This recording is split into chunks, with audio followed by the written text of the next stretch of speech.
there's no doubt that people are scared, and when people are scared and fearful, they might be willing to give up, sacrifice a lot of things that they otherwise might not, like civil liberties.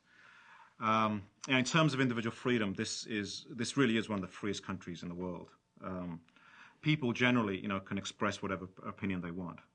And actually, most Americans are very wary about giving more power to government, and especially when it comes to issues around civil liberties. And I think that's a very, very healthy reaction to have.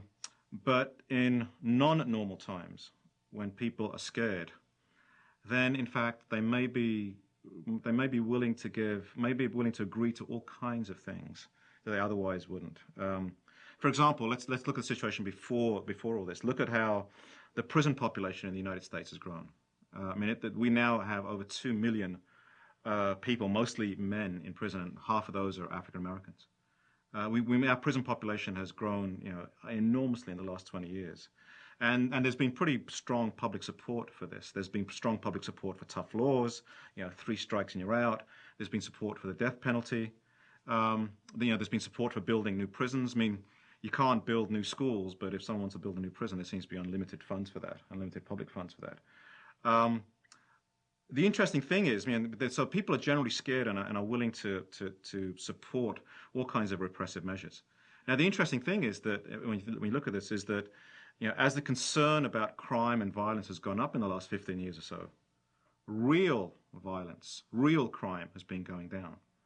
That is, there's very little correlation between the reality of violence and the reality of crime, which has been going down, and the perception of how serious it is, which has been going up. So, that is, people are scared when the situation should be the opposite. So why are people so scared? And the reason it's not a difficult question to answer.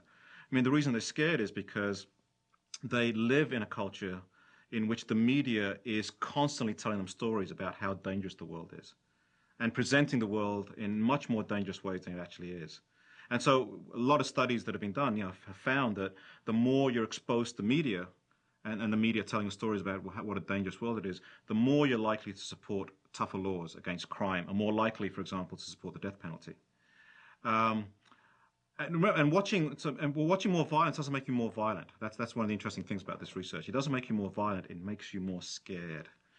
And a scared population is a much more controllable population. A scared population is much more willing to give up the freedoms that they fought for, all through the years. Well, since September 11th, everyone is scared, including me. And the question is, how will we react on that fear? What will we use to react? Will it be, for example, the worst of us?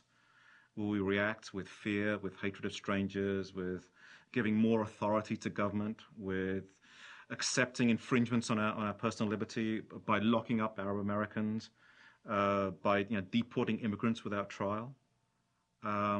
There's lots of talk about how Israel, for example, has dealt with suicide bombers and the threat of terror.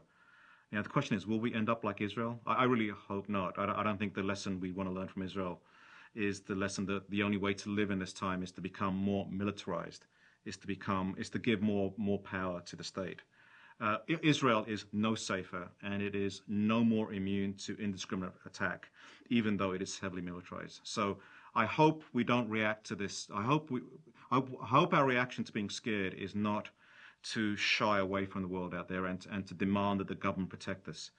I hope that we'll respond from the best of us, reacting not with more fear, but reacting more openly, but reacting by trying to figure out how we make this a safer world. Yes, we have to be secure. There's no doubt about that. We have to be secure in our dealings in this world, and I think we are going to have to live with a level of security, especially when it comes to travel, that we've not been used to before.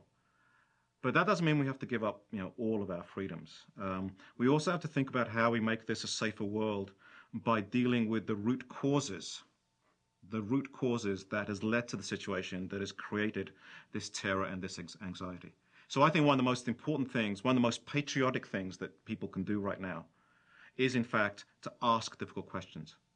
As soon as, in this climate, in fact, it's very difficult to ask any questions which might be seen to be critical of government, because or critical of the administration because it's seen as being unpatriotic. I think it's exactly the opposite.